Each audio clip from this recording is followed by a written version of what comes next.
sorry. Please rise for pledge allegiance. Pledge allegiance to the flag of the United States of America and to the republic for which it stands, one nation, under God, indivisible, with liberty and justice for all.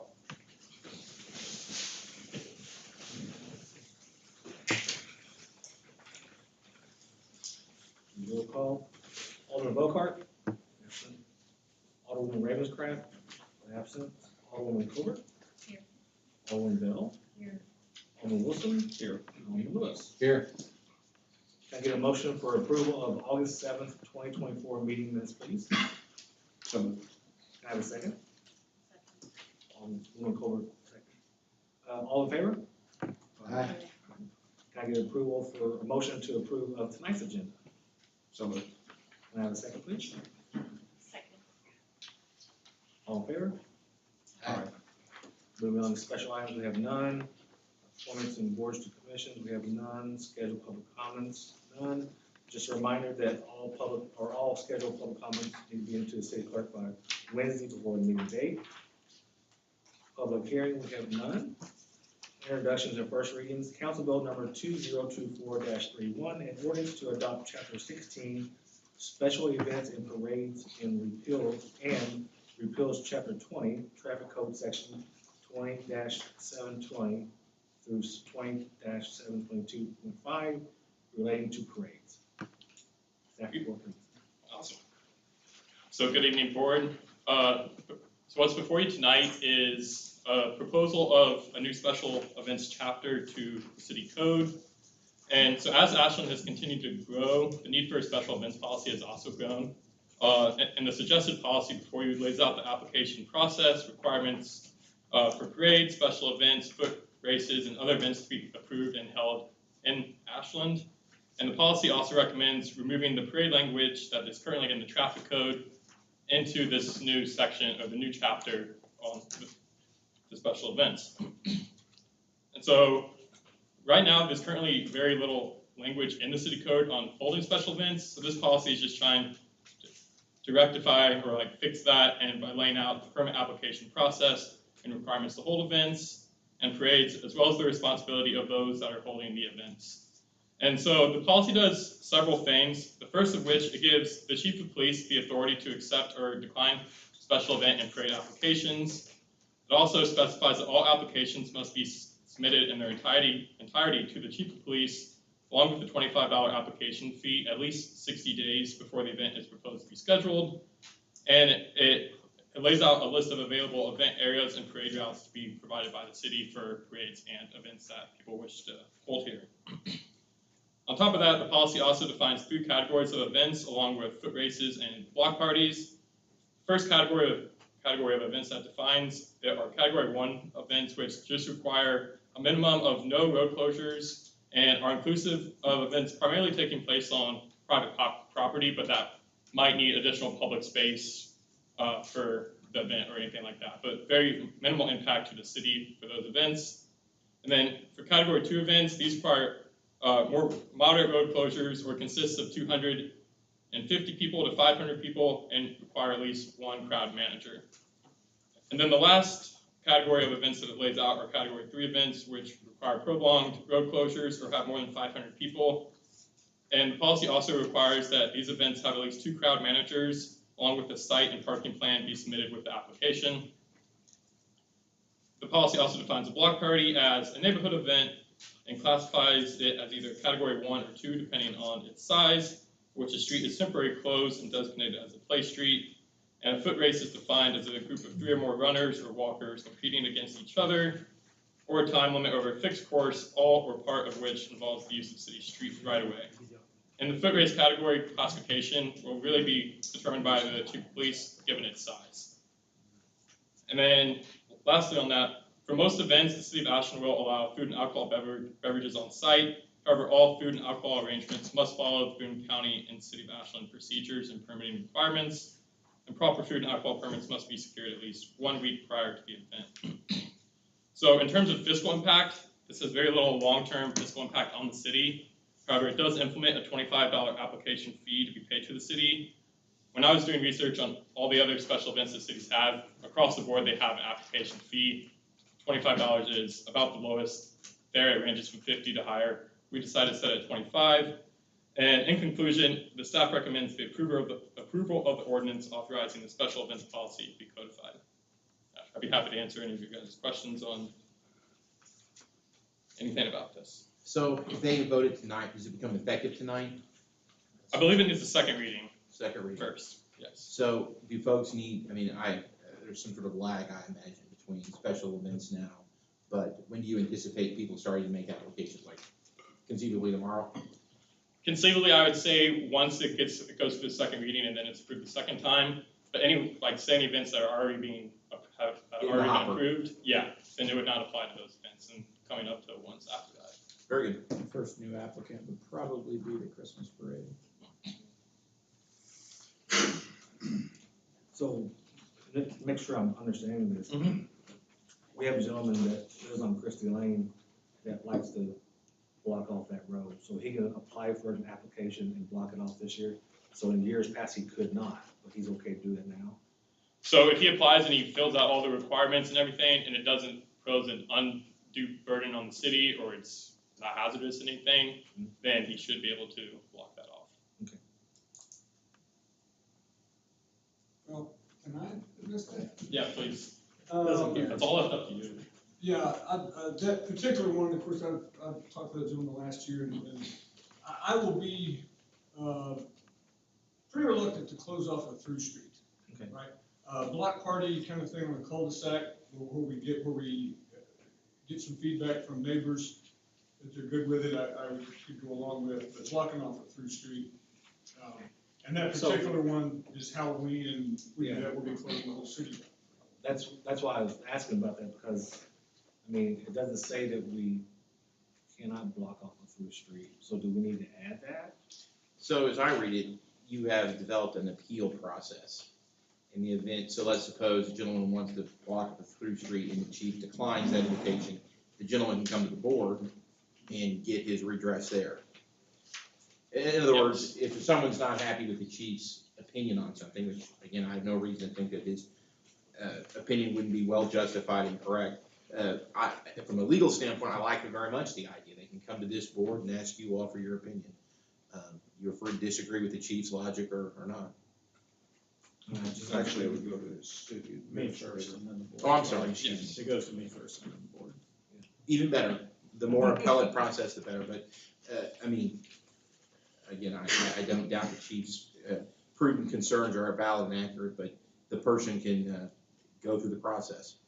And so to the extent that there was any doubt about the prudency of that, it could be reviewed and examined.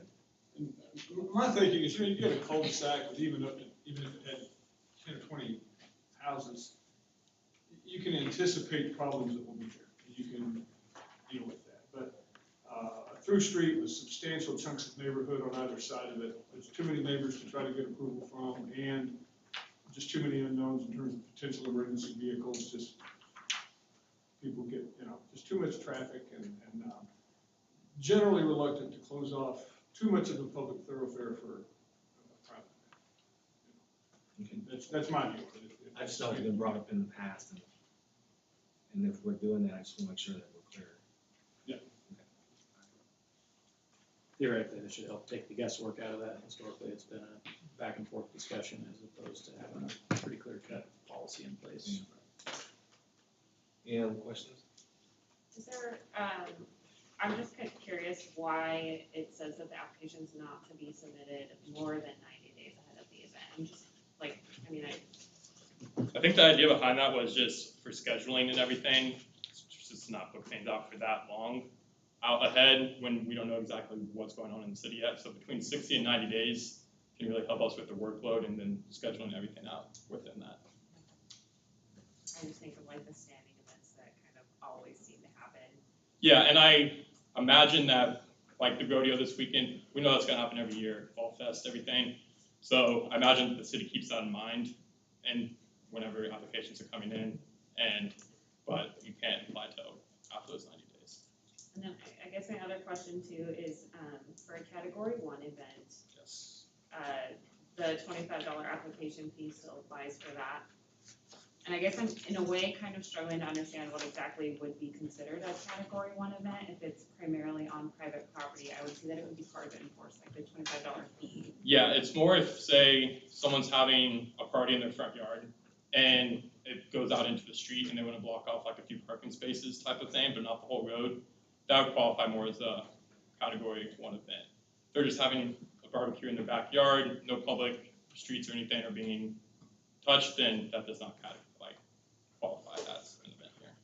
So I'm just thinking that there may be people who wouldn't even think that this would be something that they would have to take to the city. So I'm just curious, like, how law enforcement would law enforcement be enforcing that if they saw it happening, or? That's probably more of a question for Scott there, but We certainly could. It's a code violation, and we could. One of the issues, so even if you have an event on private property, if it's so big, if it's 500 people plus. Well, that's a different story. Yeah, but like the rodeo, I mean, that impacts parking for blocks around there, and that's something that kind of what we're talking about, I think, on the big events. But yeah, if you had 15 people over, nobody cares, Yeah, I noted, like, I was thinking like of a smaller event, but like I know in any event always does that holiday thing where sometimes they have like a reindeer and they had stuff across the street and they had a lot of stuff out front, and I think we even talked here about their parking situation. So this is something that I can see, if that event continues to get bigger, it might fall into something like this. So historically, we've funneled everything through the parade permit, so even that event went through the parade permitting process. Obviously, this new policy just kind of breaks those things out, so we actually do have some standing legislation for those specific types of events. And again, in my brief experience here, the good news, I think, is that the community seems to be pretty accepting of these things and pretty patient. And, like the event you're talking about, the Christmas event last year, those folks were really concerned about that, very much in touch with me, trying to make sure they were doing things right. And quite frankly, we just kind of took it, well, let's just see what happens. It was a big event, wound up being a bunch of people, but we didn't get any complaints. I didn't get a single one about traffic, parking, anything. And so, now this year, I think that event might well end up being bigger. Working out about it, whatnot, but, it's just not, certain events like that are just gonna be an inconvenience or something. And I don't think we wanna turn everything off, event-wise, and, but again, the good news is it seems like people are pretty patient. Any other questions? As we build out the new website, I know in some cities, like, these things get posted. yeah, so that's the plan with the new website, is to put where events can be held, the parade routes, everything up with this application.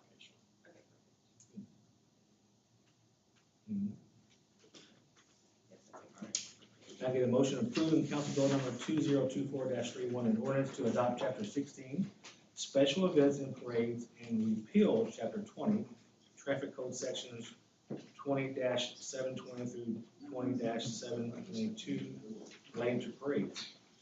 So, have a second? I'll second. Alderman Court? Aye. Alderman Bell? Aye. Alderman Wilson? Aye. And Alderman Lewis? Aye. Council Bill number 2024-32, an ordinance to amend Chapter 20, Traffic Code Schedule 2, stop sign in Liberty Lane and Allegiance. Thank you, Mr. Mayor.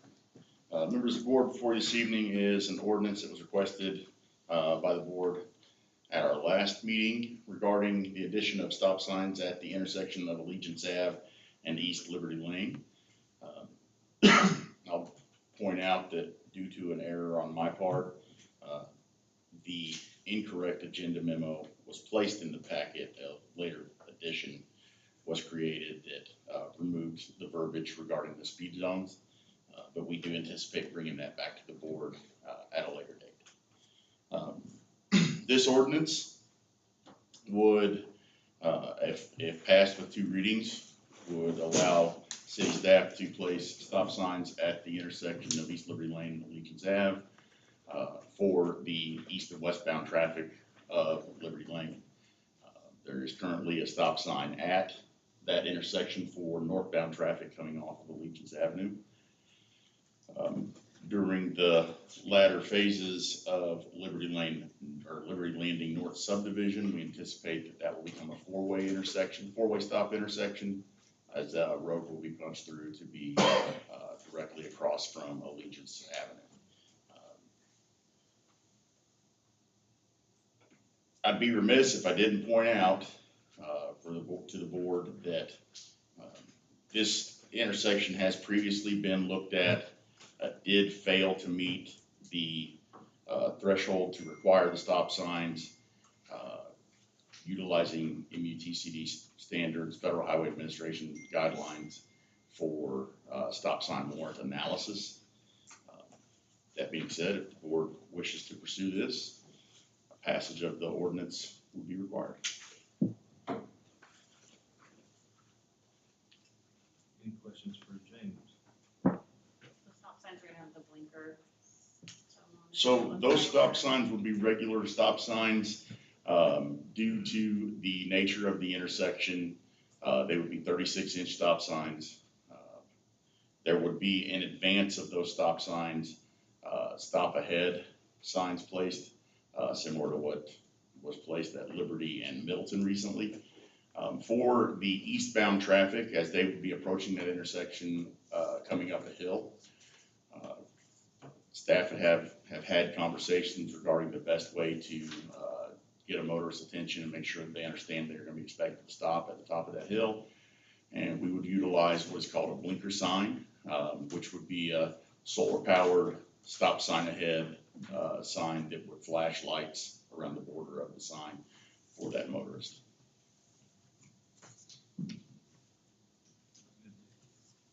Any questions?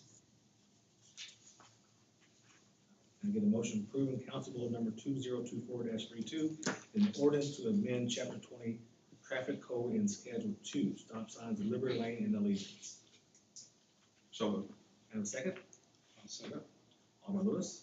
Aye. Alderman Wilson? Aye. Alderman Bell? Aye. And Alderman Colbert? Aye. Moving on to old business, ordinance number 1486, an ordinance to establishing the property rate for the city of Ashland for the year 2024. This is the second and final reading to set our property tax rate for next year. We're setting the rate at 0.1803, same as the current rate. Anticipated revenues of $189,000. This is a $12,473 increase anticipated from current year. Any questions for staff? And the increase is only due to increased evaluation. Yep. That I've been seeing some of the Facebook trolls about the big tax increase we're trying to pass tonight. I just put it on the record that this is the same rate that we had last year, that there is no tax increase. Can I get a motion approving ordinance number 1486, and ordinance establishing the property rate for the city of Ashland for the fiscal year 2024? So moved. Can I have a second? Second. Who seconded it? Alderman. Alderman Colbert? Aye. Alderman Bell? Aye. Alderman Wilson? Aye. And Alderman Lewis. Aye. Ordinance number 1487, an ordinance to change the zoning of a parcel of land from R1 to R3 for HCR Enterprises. Okay, this is the second reading for the rezone request for 300 South Henry Clay, formerly Ashland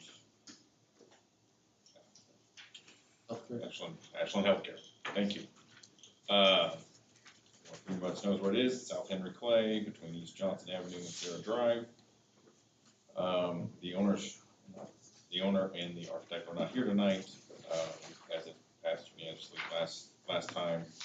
So this is a request to rezone from R1 to R3. Staff recommends approval due to the fact that if it remained R1, pretty much nothing could be done with it without the building being torn down or completely converted in some insanely expensive way. And if anyone needs to see the layouts, I still have those. Any questions? Any new questions? Can I get a motion to approve ordinance number 1487, an ordinance to change the zoning of a parcel of land from R1 to R3 for HCR Enterprises? Alderman Bell, can I have a second, please? Second. Alderman Colbert? Aye. Alderman Bell? Alderman Wilson? Aye. Alderman Rhodes? Aye. Ordinance number 1488, an ordinance amending the city code to authorizing certain city officials and employees to speak on behalf of the city and social media. Stand up here now. The second reading of the social media Sorry, sir, ordinance. can you state your name and address, please? Sure. Thank you. Todd Smith, 306 High. U.S. Supreme Court has said that city employees and officials can be liable for blocking and deleting posts on their personal pages. The way to limit that is for a city to clearly identify who can speak on behalf of the city. This ordinance has two groups: the city administrator, the mayor, and the city clerk. They can post on behalf of the city. They can make statements on behalf of the city in an unlimited fashion. The police chief and the public works director can make posts on behalf of the city in the event of an emergency that contemplates a public safety issue, or say, for example, a water main is burst. Everybody else is specifically not authorized to, so if they do things on their personal page, the city's not liable for that. And it directs city employees, of course, they have a free speech right to talk about what they want, but when they say things on behalf of the city, they're directed to make clear on either their page or in the post that it's in their personal opinion or something substantially similar. Any questions? Any questions? So Darla can post stuff on Facebook? Cool. Strictly speaking. Can I get a motion approving ordinance number 1488, an ordinance amending the city code to authorize certain city officials and employees to speak on behalf of the city on social media? So, All right. Alderman Lewis? Aye. Alderman Wilson? Aye. Alderman Bell? And Alderman Colbert? Thank you. Thank you, sir. Moving on to new business. 2024-52, a resolution to appoint Matt Holiday to the Board of Directors of the East Ashland Plaza Community Improvement District.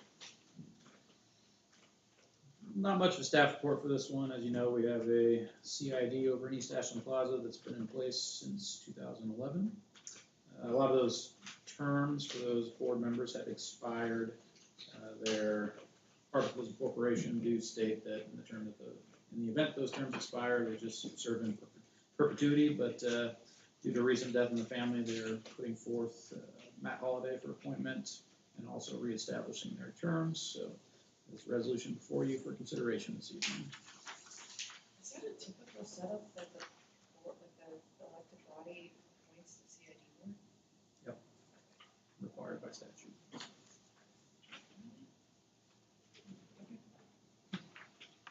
Any other questions?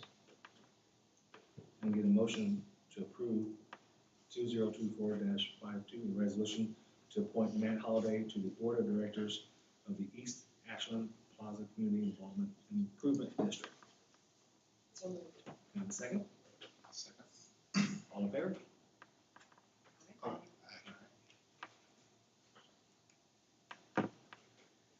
Resolution 2024, resolution 2024-3, a resolution entering into agreement with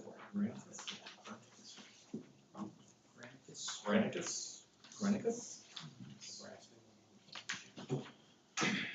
Before you, there was a sheet of paper that wrongfully had a renewal lease for Callaway Bank on it. That's my fault. I had some technological issues, which is unlike me. I'm very technologically savvy, so at the last minute, I had to make some quick revisions and some deletions. So this is for a 3-year contract for Granicus, which is the now parent company, used to be Brightly, but Granicus now owns SmartGov software. That's our permitting software that we use and we're currently using. This was supposed to be on the agenda last time, but I was still in negotiations on the price. They wanted to increase it originally by 7% every year, then it was 5%, And then it was, I could get 3% for a 5-year contract instead of a 3-year contract. But I got them down to no increase for the next year and then 5% increase for the 2 years after that. So it came out, it was as good as I could get. So, I mean, either way. Is it 3% for 5 years? 3% a year, each year, Correct. for 5 For 5 years. years. Or it was 5% for a 3-year contract. Well, I didn't want a 5-year contract, because you never know. Just Long so. story short, take Darren with you next time you buy a car. Okay. So either way, this is a 3-year contract. Hopefully, the fiscal impact, everything else is correct, other than the RE renewal for Lee's Callaway Bank. And obviously, it's very short and sweet. Staff recommends approval. Hopefully, the board agrees, because we're currently using the software, and we would like to continue to use the Working out pretty software good in the for you. near future. In the near future. Maybe not long term, but just at least in just 3 years. Just 3 years. Any questions for Darren? How is the new software? It is good. It's good. Still a struggle getting the builders on board with pulling the permits, but we're working on that. Some of them that are new to the area, we're just making them do it, and even that. When we get contracts from out of town, we're like, it's just easier for you to do it online. Is it the same software that we use for the Fall Fest and all that? No, Different ones? it was brand new. We started using it, I think, in 23, March of 23. Any other questions for Darren? Can I get a motion approving 2024-53, a resolution entering into an agreement with Granicus? So moved. Can I have a second? I'll second. All in favor? Aye. Aye. 2024-54, a resolution authorizing the mayor to enter into a lease agreement with Callaway Bank. Skip that one. We building a new one? Mr. Mayor and Board, the President and CEO of the Callaway Bank, Kim Barnes, expressed during our renewal meeting in July that the Callaway Bank would like to extend their lease another year with a clause to be released early should their new facility be completed prior to the end of term. The prior lease signed ends January 14th of 25. Callaway Bank has been an exceptional tenant. However, they are in need of additional space. During our renewal discussions in July, Kim expressed that they would appreciate extending their lease 1 year until January 14th of 2026. This would give them time for their new location to be completed.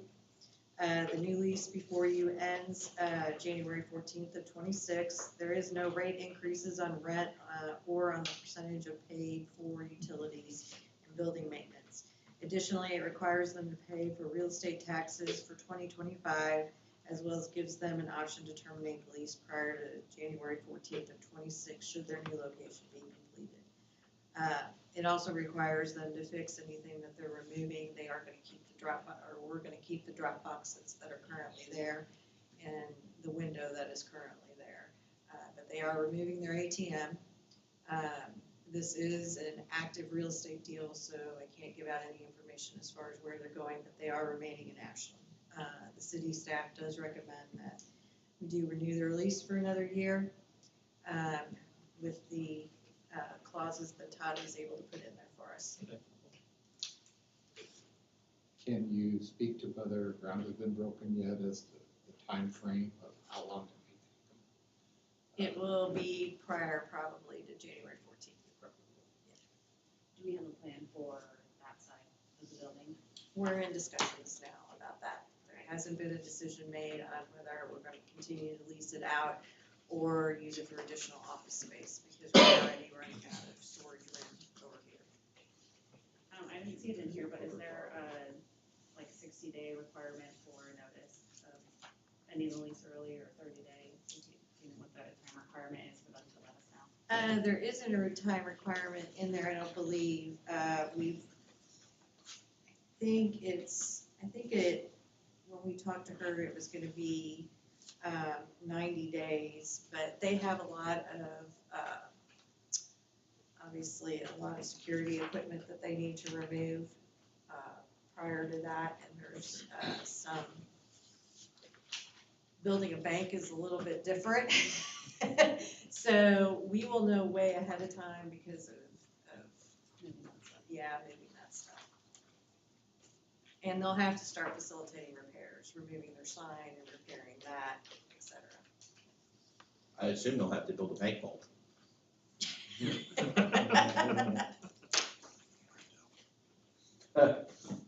Any more questions?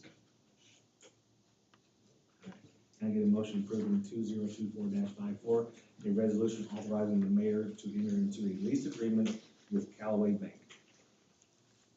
So moved. And a second? All in favor? Aye. Moving on. Review traffic study for Burnham and the college. Mr. Mayor, members of the board, before you this evening, as an informational memo item,